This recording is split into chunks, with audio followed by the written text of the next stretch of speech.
Dr. Kim Tae-ho pressed his face against the small window of the deep-sea research vessel. The water outside was completely black.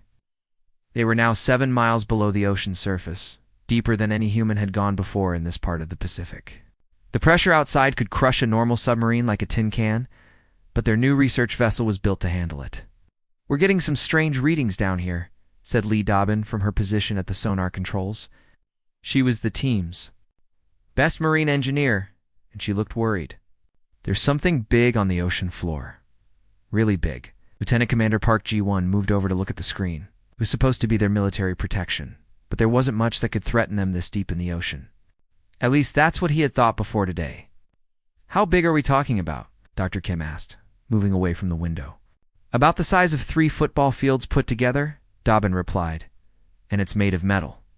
That's impossible at this depth. The pressure should have crushed anything like that thousands of years ago." Ow. Dr. Kim felt his heart start beating faster. In 20 years of studying the deep ocean, he had never seen anything like this. The Mariana Trench was supposed to be empty, except for small fish and strange creatures that lived in the darkness. Could it be a sunken ship? Asked Choi Min-ho. The team's oceanographer? Maybe something from World War II? Park Ji-won shook his head. No ship from that time was anywhere near this big. And look at the shape on the sonar. It's not like any ship I've ever seen. The sonar image showed something that looked almost like a giant disc with smooth edges. There were no sharp corners or angles like human ships usually had. Instead, it curved in ways that seemed almost natural, like it had grown instead of being built. "Take us down closer," Dr. Kim ordered. "I want to see this thing with my own eyes." The research vessel moved slowly toward the ocean floor. As they got closer, their lights began to show the outline of something incredible. It was definitely artificial, but it didn't look like anything humans had ever built.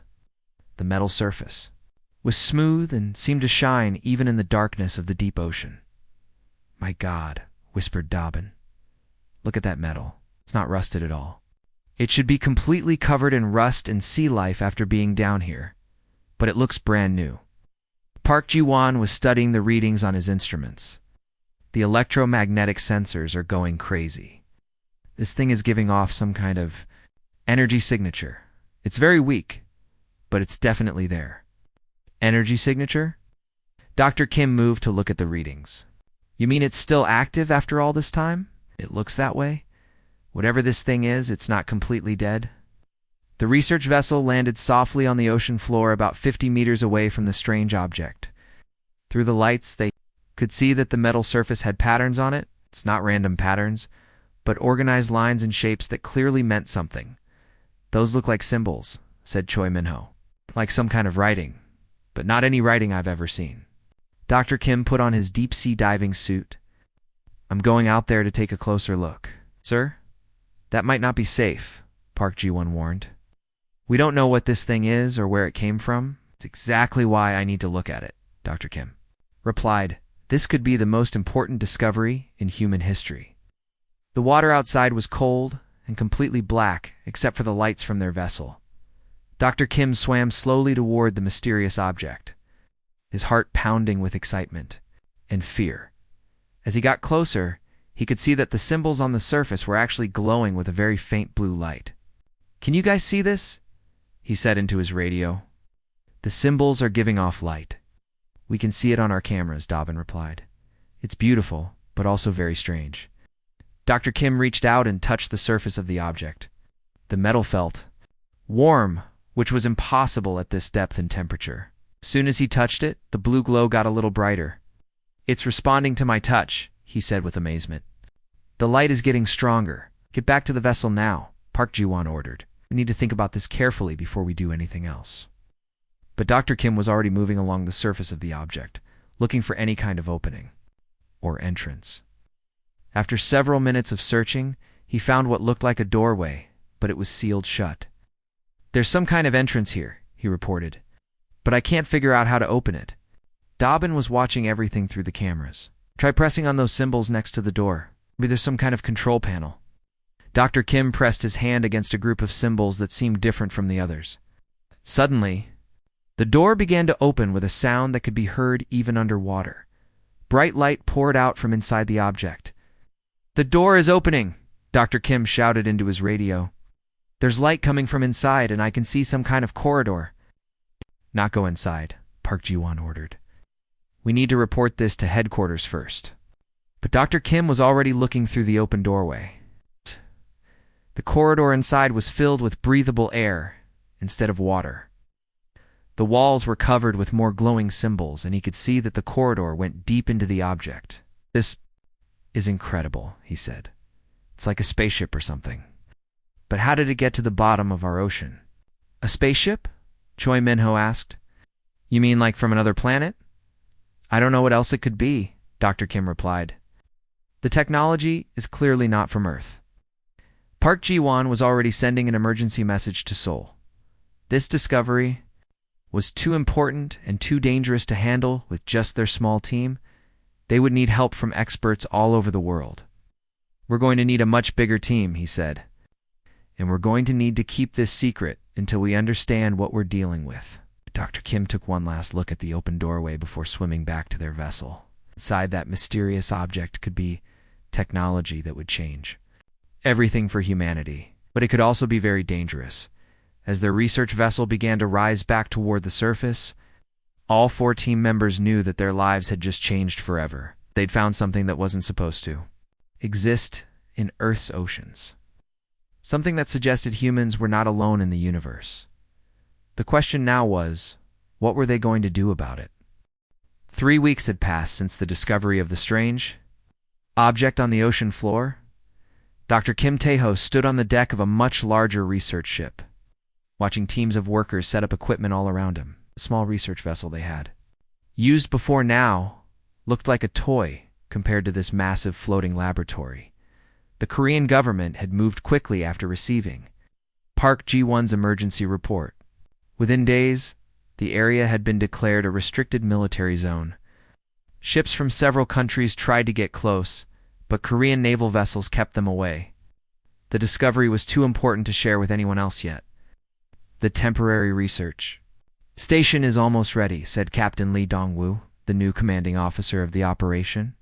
He was a serious man who had been chosen to lead this mission because of his experience with classified projects. "We should be able to lower it to the ocean floor tomorrow." Dr. Kim nodded, but his mind was elsewhere.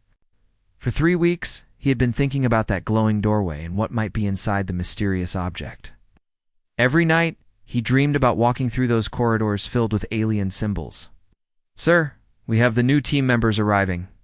By helicopter, announced Sergeant Nam Kite, the communications specialist. He had been brought in to handle all the radio traffic and keep the mission secret from the outside world. Dr. Kim watched as the helicopter landed on the ship's deck. Several people got out, including a woman he recognized from scientific conferences. Dr. Yoon Harry was one of the best language experts in the world. If anyone could figure out what those symbols meant, it would be her. "Dr. Kim," she said, walking over to shake his hand, "I've read your preliminary reports. This is absolutely fascinating. Do you really think it's from another planet?" "I don't know what else it could be," he replied. "The technology is completely different from anything humans have ever built. And the way it responded to my touch suggests it's still active somehow." Dr. Yoon looked excited. "I've brought some new computer programs that can analyze symbol patterns. If this is really a written language, I should be able to start figuring out what it means."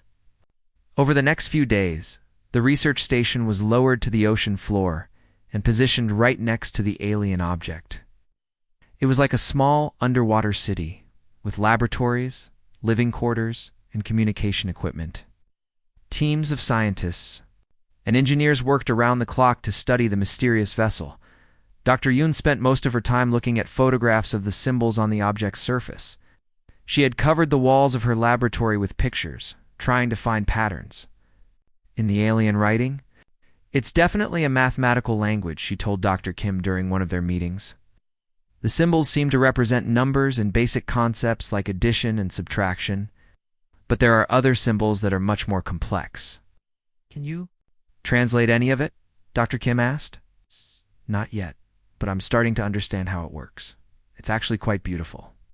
The aliens who wrote this were very logical thinkers.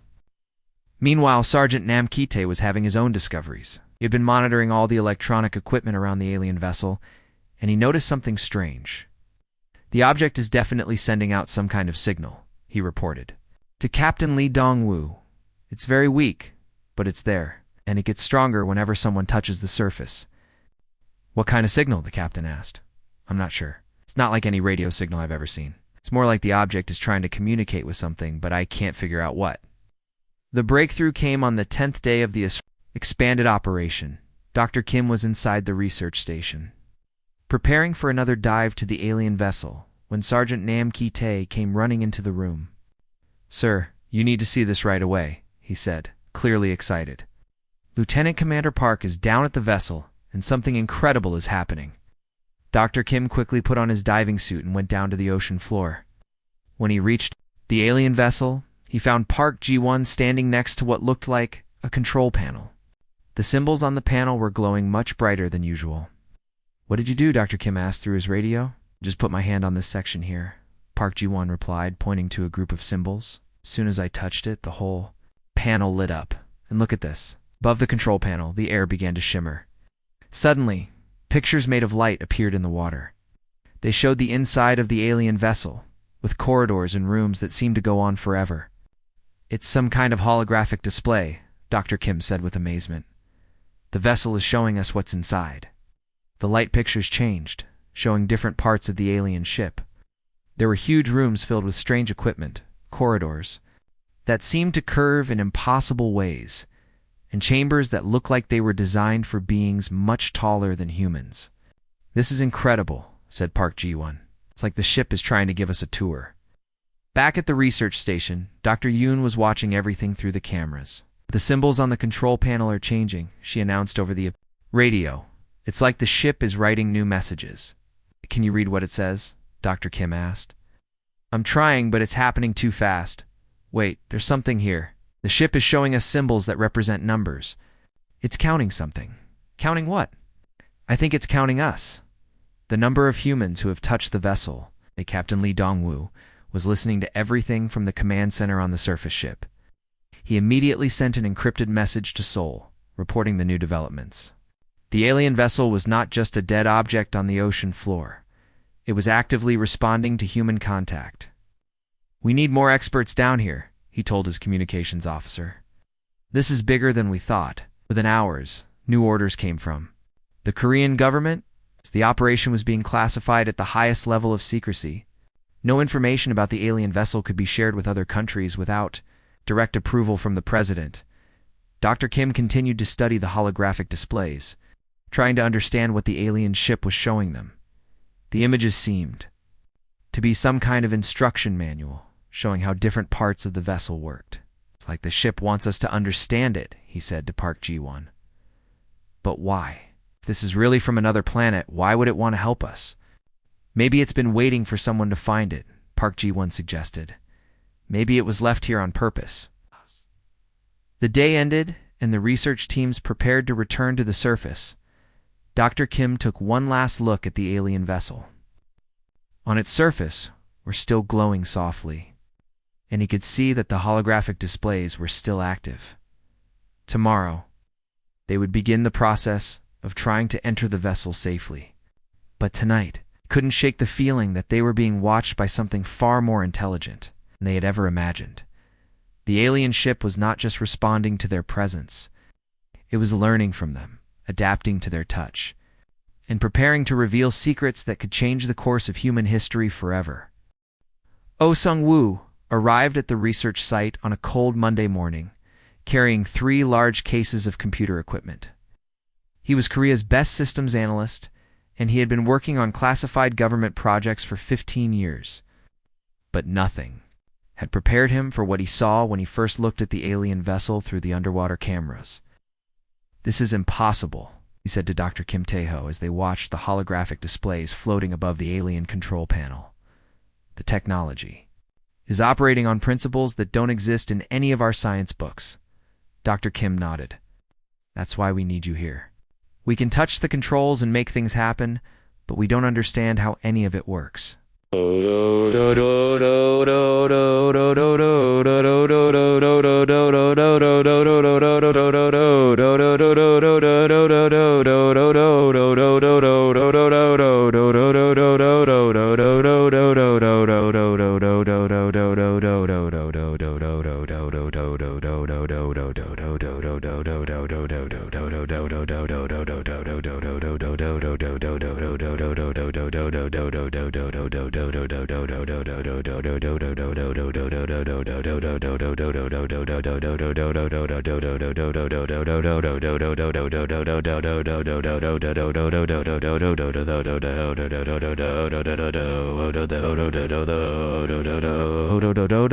I've so win above I'm so some so bub size so but so do was so do bo tomato. They set up their equipment in the research station and began studying every detail of how the alien ship responded to human contact.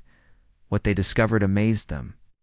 The ship's systems are learning from us, reported engineer Kong Sora after spending 2 days analyzing the alien technology. Every time someone touches a control, the ship remembers what happened and tries to predict what we want to do next. How is that possible? Asked Captain Lee Dongwu. The ship's computer systems are completely different from ours, Kong Sora explained. Instead of following rigid programming, they seem to adapt and change based on what they experience. Like the ship has artificial intelligence that can learn. Dr. Yoonhae Ri had been working day and night to translate more of the alien symbols. On her 7th day, underwater, she made a discovery that changed everything they thought they knew about the vessel. I've been able to translate some of the ship's records, she announced during the morning briefing. This ship isn't a military vessel or an exploration ship, according to its own logs. It's some kind of waste disposal unit. Waste disposal? Dr. Kim asked with surprise. You mean like a garbage truck? More like a garbage truck that can travel between stars, Dr. Yoon replied. The logs say it was carrying waste materials from several alien worlds when something went wrong with its navigation system. Oh Sang-woo was fascinated by this news. So the aliens just dumped their broken garbage truck in our ocean. It looks that way. The logs show that the ship's crew ejected it into what they called an uninhabited water world. They never imagined that intelligent life would eventually find it. This discovery led to the most important breakthrough of the entire operation. Kong Sora had been studying the ship's propulsion system, trying to understand how it worked. She noticed that the system seemed to be designed to use a specific type of fuel that didn't exist on Earth. The ship can't operate using its original fuel source, she reported to the team. But I think I found a way to make it work anyway. How? Asked Dr. Kim. The ship's engines are designed to convert energy from magnetic fields. The aliens probably used artificial magnetic fields generated by their technology. But Earth has its own magnetic field, and it's much stronger than they probably expected. Kong Sora had been working with the ship's systems for days, trying to figure out how to connect the alien technology to Earth's magnetic field. It was like trying to plug a completely foreign device into a power outlet, but she was determined to make it work. The aliens never considered this possibility, she explained to Oh Sang-woo. They built the ship to work only with their specific energy source, but human thinking is different. We look for ways to make things work even when they weren't designed to work together. Major Bae Hyun-sok arrived at the research site 3 days later. He was one of Korea's best military pilots, and he had been brought in to test whether the alien ship could actually be controlled by humans. When he first saw the vessel, he was both excited and nervous. You want me to try to fly an alien spaceship? He asked Captain Lee Dongwu. We want you to try to move it, the captain replied. If Kong Sora is right about the propulsion system, we might be able to lift it off the ocean floor. The first test was scheduled for the following morning. Kong Sora had spent the night connecting the ship's propulsion system to a device that could tap into Earth's magnetic field. It was a combination of alien technology and human engineering that should have been impossible. Dr. Kim, Park Ji-won, and Oh Sang-woo watched from the research station as Major Bae Hyun-suk put on his diving suit and swam to the alien vessel. The ship's control panel was glowing brighter than ever, as if it knew something important was about to happen.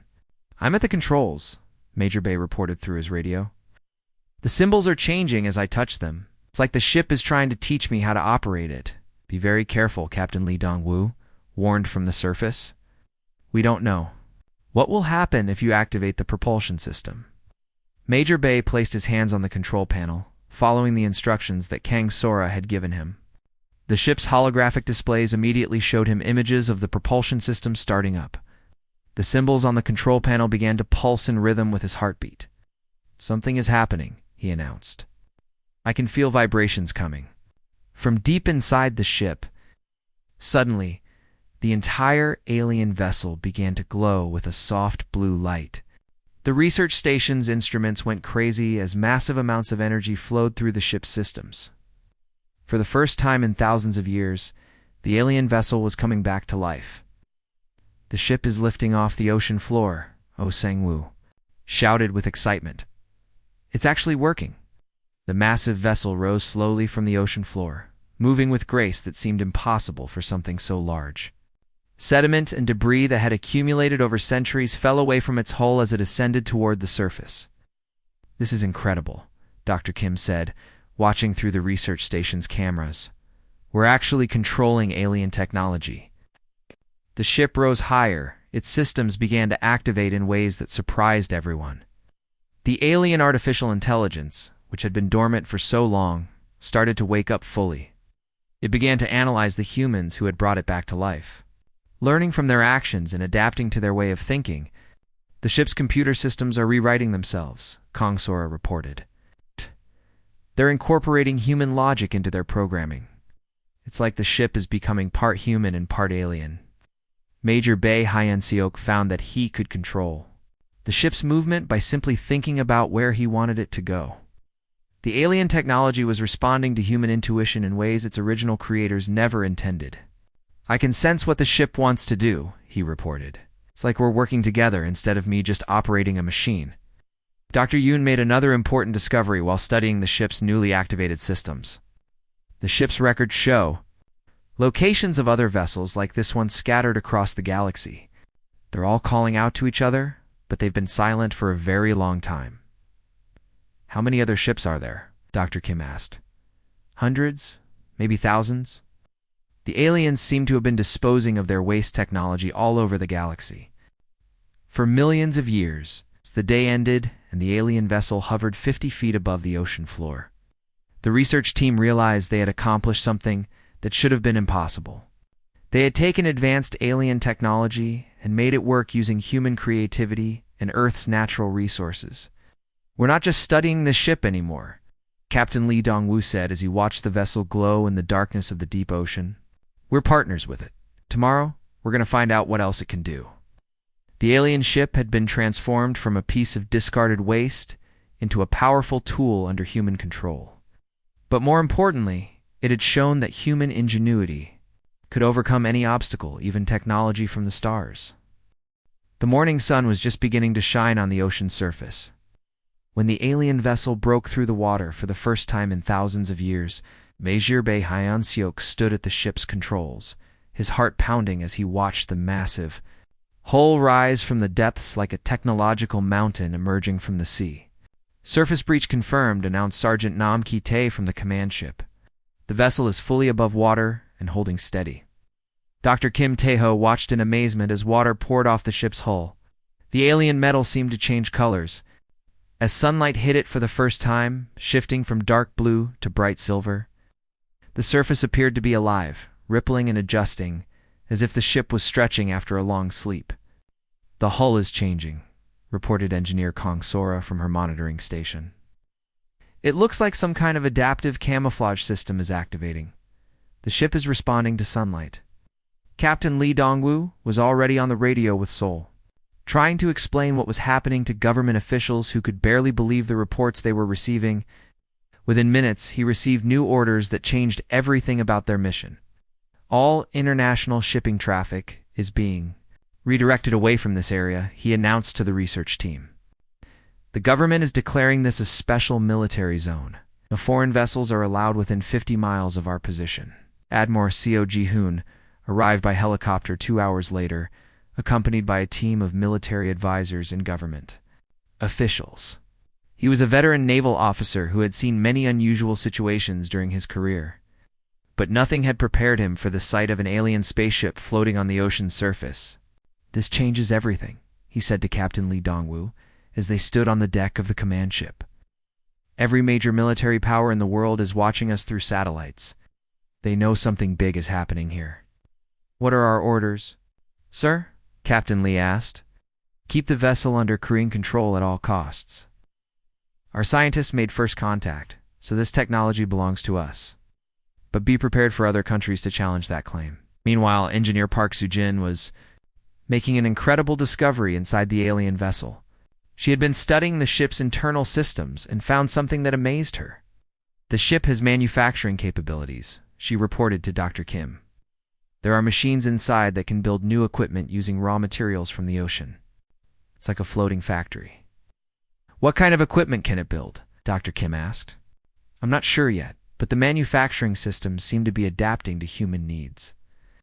The ship is learning what we want and trying to figure out how to make it for us. Park Soo-jin had discovered vast chambers inside the alien vessel filled with machines that could reshape metal and other materials at the molecular level. The aliens had designed the ship to be completely self-sufficient. It's able to repair and upgrade itself using whatever resources it could find. This isn't just a spaceship, she explained to the research team. It's a complete mobile civilization. Aliens built it to survive in deep space for thousands of years without any outside help. The ship's defensive systems activated automatically. When military aircraft from other countries tried to get close enough to take detailed photographs, energy shields appeared around the vessel, creating a barrier that made conventional weapons completely useless. Chinese fighters attempted to approach from the east, reported Sergeant Nam Kite. The ship's defense systems activated and forced them to turn away. Their instruments couldn't get any readings through the energy shields. Dr. Kim was fascinated by how the ship seemed to understand the difference between friendly and hostile intentions. Korean aircraft could approach without triggering the defenses, but any foreign military vehicles were automatically blocked. The ship is protecting us, he said to Admiral Seo Ji-hoon. It recognizes that we're the ones who brought it back to life, so it considers us its allies. Admiral Soo Gi-hoon was already dealing with angry communications from military commanders. Around the world, the United States, China, Russia, and several European countries were demanding access to the alien technology. Some were threatening to use force if Korea didn't share what they had discovered. We need to be very careful, he told Captain Lee Dong-woo. This ship gives us incredible power, but it also makes us a target. Every country in the world wants what we have. Dr. Lim Woo-sung, the team's contact specialist, was working with the ship's communication systems when he made a discovery that changed their understanding of the situation completely. I'm receiving signals, he announced during the daily briefing. Lots of signals coming from all over the galaxy. What kind of signals? Dr. Kim asked. They appear to be automated distress calls from other ships like this one. The signals are very old, some of them thousands of years old. It's like there are abandoned alien vessels scattered all across space, and they're all calling out to each other. Dr. Lim had connected the ship's communication array to his own equipment, creating a hybrid system that could detect signals across vast distances. What he found was evidence of a massive alien civilization that had been disposing of their old technology throughout the galaxy for millions of years. There are hundreds of these ships out there, he reported, maybe thousands. They're all sending out the same basic message, asking for help or rescue. But why haven't the aliens come to collect them? Asked Admiral Soo Ji-hoon. I think the aliens don't want them anymore, Dr. Yoon Harry suggested. According to the translation work I've been doing, these ships were considered contaminated or damaged goods. The aliens threw them away because they thought they were worthless. This revelation made the research team realize that they had stumbled onto something much bigger than a single abandoned spaceship. They had discovered evidence of an alien waste disposal system that spanned the entire galaxy. We're not just dealing with one ship, Dr. Kim said as he looked out at the massive vessel floating beside their command ship. We're looking at a whole network of abandoned alien technology, just waiting for someone to find it and put it to good use. Major Bae Hyun-seok had been learning to operate more of the ship's systems every day. He discovered that the vessel could move underwater on the surface, or even fly through the air with equal ease. The propulsion system was so advanced that it made human technology look primitive by comparison. This ship could take us anywhere, he reported to Admiral Seo Ji-hoon. It could travel to other planets, explore other star systems, or even visit some of those other abandoned ships we've been detecting. How long would such a journey take? The Admiral asked. With this technology, probably just a few months to reach the nearest star system. Ship's engines can move faster than anything humans have ever built. As evening approached, the research team gathered on the deck of the command ship to watch the alien vessel floating peacefully on the ocean's surface. The ship's hull continued to change colors as the sun set, creating patterns of light that were beautiful and mysterious. Tomorrow, we begin Phase 2 of the operation, Admiral Soo-yeon announced. We're going to learn everything this ship can teach us, and we're going to use that knowledge to build a better future for humanity. Dr. Kim looked at the alien vessel and realized that their discovery had transformed from a scientific curiosity into the foundation of a new age for human civilization. They had found more than just advanced technology. They had found the key to exploring the entire galaxy. The question now was whether humanity was ready for such a tremendous responsibility, and whether they could handle the power that came with controlling technology from the stars. Dr. Lim Woo-sung was working late in the communication center when every screen in the room suddenly lit up with the same alarming message. The signals coming from space had changed completely, instead of the weak distress calls they had been receiving from abandoned ships across the galaxy. Powerful new signals were coming from just outside Earth's solar system. Admiral Soo Ji-hoon, you need to see this immediately, he called over the radio. It was 3 a.m, but this couldn't wait until sunrise. The Admiral arrived within minutes, still putting on his uniform. What's the situation, Doctor? Lim, something big is coming toward Earth. Multiple ships, moving faster than anything we've ever detected. They're not trying to hide their approach. Admiral Seo Ji-hoon looked at the readings on the screens and felt his blood turn cold. Objects approaching Earth were massive, each one larger than the alien vessel they had recovered from the ocean. There were at least 20 of them, and they were moving with technology that made faster-than-light travel look easy. How long until they reach Earth? He asked. At their current speed, about 6 hours, Dr. Lim replied. Sir, I think these are the aliens who originally owned our ship. Captain Lee Dong-woo was awakened and immediately called an emergency meeting of all senior personnel. Within an hour, everyone was gathered in the command center, looking at the tracking data that showed the approaching alien fleet. This is what we were afraid of, Admiral Seo Ji-hoon said to the assembled team. The aliens are coming back for their property. Dr. Kim Tae-ho had been studying the alien vessel's logs with Dr. Yoon Harry, trying to understand more about the civilization that had built it. What they had learned was not encouraging. According to the ship's records, these aliens call themselves something that translates to the Galactic Waste Management Consortium, Dr. Yoon reported. They're not explorers or scientists. They're basically a giant garbage collection company that operates across the entire galaxy. Garbage collectors. Major Bae Hyun-seok asked with surprise. Very advanced garbage collectors, Dr. Kim explained. They travel from planet to planet, collecting old technology and waste materials, and dispose of them in remote locations like our ocean. And now they've found out that someone has been playing with their garbage. Admiral Seo Ji-hoon said grimly. The alien fleet stopped at the edge of the solar system and began transmitting messages toward Earth. The signals were coming through the recovered alien vessel's communication system, which automatically translated them into human language. This is Fleet Commander Velmoth of the Galactic Waste Management Consortium, the translated message said. We have detected unauthorized activation of disposal, Unit 7-7-4-9. The primitive species inhabiting this planet will return our property immediately. Dr. Yoon worked frantically to understand the complete message. They're calling us primitive, she said with anger in her voice. They think we're too stupid to understand their technology. What else are they saying? Admiral Seo Ji-hoon asked. They're demanding that we return the ship exactly as we found it. They say that primitive species are not allowed to contaminate advanced technology with their chaotic modifications. Captain Lee Dong-woo couldn't believe what he was hearing. Chaotic modifications? We brought their broken ship back to life? The alien fleet began moving closer to Earth, their massive ships taking positions around the planet. Each alien vessel was the size of a small city, built with the same smooth, flowing design as the ship the humans had recovered.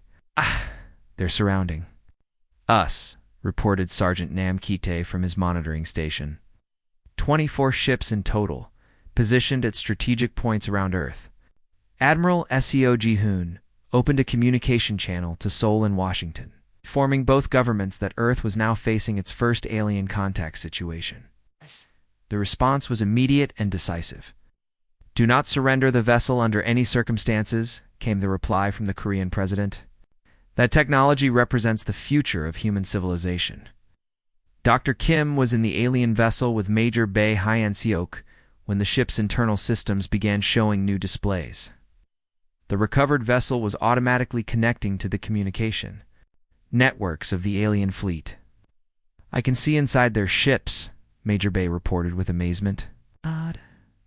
The alien vessel is showing me images of the fleet's interiors." The displays revealed that the alien ships were mostly automated, with only small crews operating them. The aliens themselves were tall, thin beings with multiple arms and large heads. They moved with mechanical precision, everything they did, following exact procedures and protocols. "They look so rigid," Dr. Kim observed. "Everything they do seems to follow a predetermined pattern." "That makes sense," said Engineer Kong Sora, who had joined them inside the vessel. "Their technology is built the same way, very efficient but not flexible. They probably never expected anyone to find creative ways to use their systems." Fleet Commander Velmoth sent another message, this one more demanding than the first. "Primitive species, you have exactly 1 Earth rotation period to return Disposal, Unit 7-7-4-9 to its original condition. Of our technology will result in immediate confiscation." Dr. Yoon translated the message and shook her head. "They're giving us 24 hours to put everything back the way it was, or they're going to take the ship by force." Admiral Seo Ji-hoon called all department heads to an emergency strategy meeting. "Options?" he asked simply. "We could try to negotiate," suggested Dr. Kim. "Maybe explain that we were just trying to understand their technology." "These beings don't seem interested in negotiation," Admiral Seo Ji-hoon replied. "They view us as primitive creatures who have contaminated their property." Engineer Park Soo-jin had been studying the alien fleet's capabilities through the recovered vessel's sensors. "Sir, I have some potentially good news. Their ships are incredibly advanced, but they seem to be designed only for waste management operations. They're not military vessels." "What does that mean for us?" Captain Lee Dong-woo asked. "It means they probably don't have weapons designed for fighting other intelligent species. Their technology is built for efficiency, not warfare." Major Bae Hyun-seok had been experimenting with the recovered vessel's systems and made an important discovery. "Admiral, the aliens are trying to send shutdown commands to our ship, but they're not working. The modifications we've made have changed the ship's core programming. The ship won't obey their commands?" Admiral Soo-hoon asked. "That's right. The vessel's artificial intelligence has been learning from us for weeks. It's become something hybrid, part alien and part human. It doesn't recognize the aliens' authority anymore." This news gave the human team hope, but it also created a bigger problem. The aliens were clearly frustrated that their own technology was no longer responding to their control. They built their entire system on the assumption that their technology would always obey them, Dr. Kim realized. They never imagined that another species might change their programming. Fleet Commander Velmoth sent a final message before the deadline expired. "Primitive species, your contamination of our disposal unit has made it unusable for our purposes. We are forced to implement immediate recovery protocols." Dr. Yoon looked up from her translation work with worry in her eyes. "I think they're preparing to take the ship by force," she said. "And they're very angry that we've changed their technology in ways they can't undo." Admiral Seo Ji-hoon looked out at the alien fleet surrounding Earth and realized that humanity was about to face its greatest challenge. The aliens might be garbage collectors rather than warriors, but they had technology that was thousands of years. It's more advanced than anything on Earth. The question now was whether human creativity and determination would be enough to stand up to an alien civilization that viewed them as nothing more than primitive vandals who had broken their favorite toy. The 24-hour deadline had passed, and Fleet Commander Velmoth was preparing to send boarding parties to recover the contaminated disposal unit. But when the alien shuttles approached the human-controlled vessel, something unexpected happened. The ship's defensive systems activated automatically, creating energy barriers that the alien technology could not penetrate.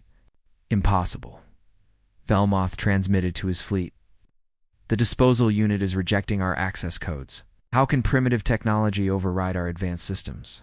Admiral Seo Jahoon watched from the command ship as the alien shuttles were forced to retreat. The recovered vessel was protecting itself and its human crew using modifications that the aliens had never seen before. "Sir, we're receiving a communication request from the alien fleet," reported Sergeant Namkite. "They want to talk. Put them through," Admiral Seo Jahoon replied. Fleet Commander Velmoth's voice came through the translation system, and for the first time, he sounded uncertain rather than commanding. "Primitive species, explain how you have corrupted our disposal unit to the point where it no longer responds to our authority." Dr. Kim Tae-ho had been thinking about this moment for days. He had an idea that was so bold it might either save humanity or make the situation much worse. He requested permission to respond to the alien commander. "Fleet Commander Velmoth," Dr. Kim began, "we did not corrupt your disposal unit. We improved it. We turned your waste into something useful." "Improved?"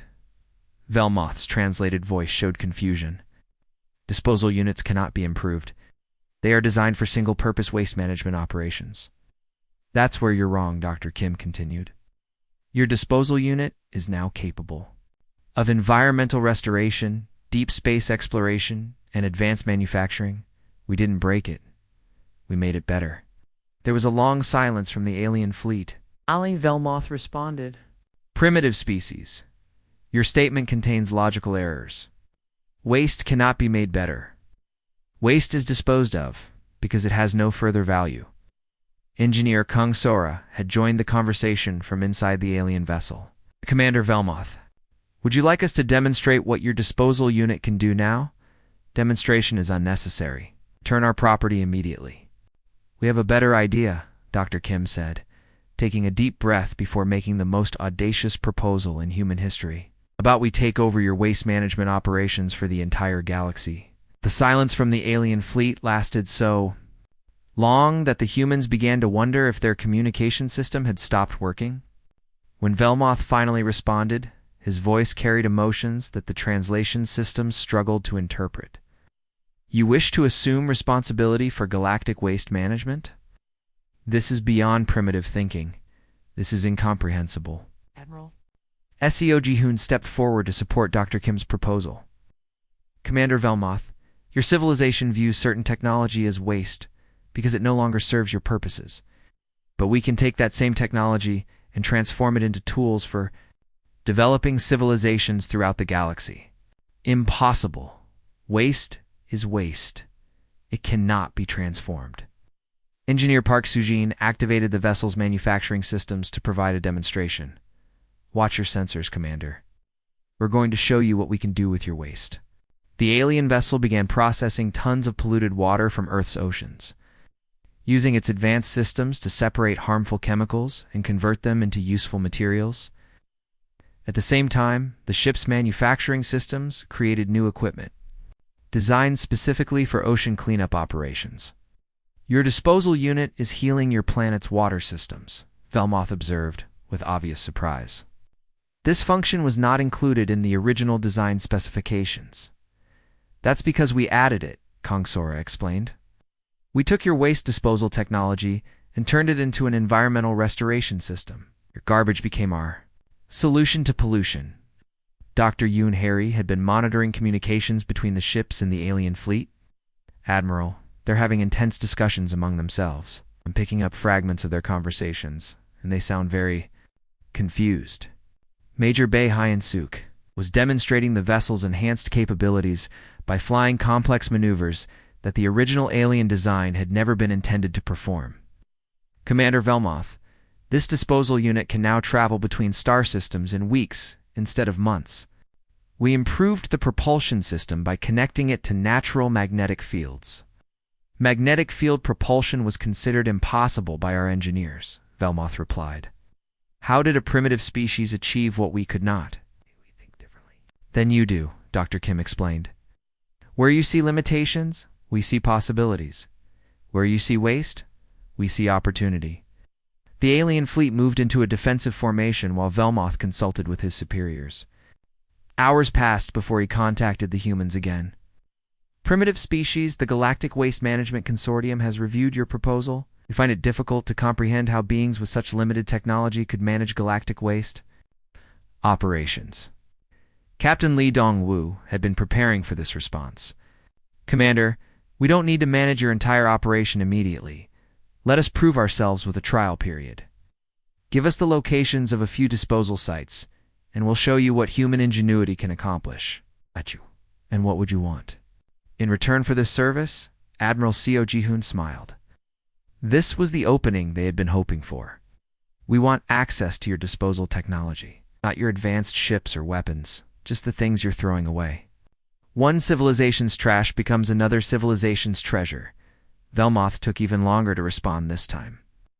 When he finally spoke, his voice carried a tone the translation system identified as reluctant respect. The consortium has never encountered a species that views our disposal operations as an opportunity rather than a burden. Your approach to problem-solving is unlike anything in our experience. Engineer Park Soo-jin seized the moment to make their strongest argument. Commander, we can take all the technology you consider worthless and transform it into tools that help. Younger civilizations develop safely. Instead of just throwing things away, we can give them new life. This concept of giving waste new life is foreign to our understanding, Velmoth admitted. We dispose of technology when it no longer serves our purposes efficiently. That's exactly why you need us, Dr. Kim said. We don't think about efficiency the same way you do. We think about possibilities. After several more hours of discussion, Fleet Commander Velmoth transmitted the consortium's decision. Primitive species, the Galactic Waste Management Consortium, agrees to a trial period of 50 Earth rotations. You will be given access to 3 disposal sites in nearby star systems. If you can demonstrate useful applications for our waste technology, we will consider expanding this arrangement and our vessel. Admiral Seo Ji-hoon asked, your disposal unit will remain under your control as part of this trial. Consider it. Your first piece of waste to recycle? Dr. Kim looked around at his team and realized they had just negotiated humanity's entry into galactic civilization, not as conquerors or supplicants, but as the galaxy's newest recycling specialists. Commander Velmoth, you won't regret this decision, he said. We'll show you that there's no such thing as worthless technology. Only technology that hasn't found the right purpose yet.